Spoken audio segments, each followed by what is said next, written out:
Najavljujemo i jedno književno dešavanje. Promocija zbirke poezije Sutra Dušana Milanovića, bivšeg učenika tehničke škole u suorganizaciji ove obrazovne ustanove i biblioteke Despot Stefan Lazarević, bit će održana sutra u 20 sati u čitaonici biblioteke. Povod je obeležavanje 100 godina stručnog obrazovanja u Mladenovcu i 47 godina postojanja i rada tehničke škole.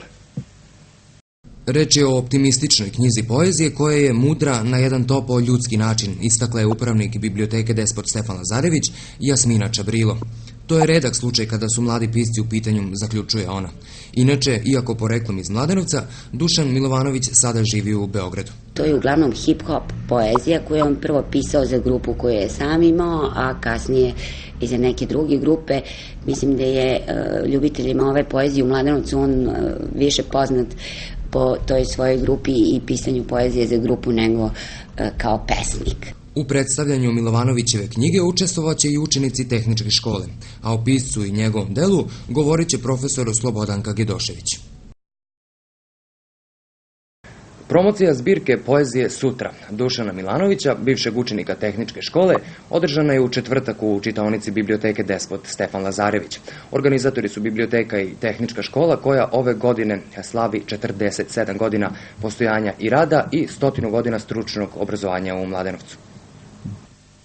Reč je o optimističnoj knjizi poezije koja je mudra na jedan topao ljudski način, istakla je upravnik biblioteke Despot Stefan Lazarević Jasmina Čabrilo, što je retkost kada su mladi pisci u pitanju.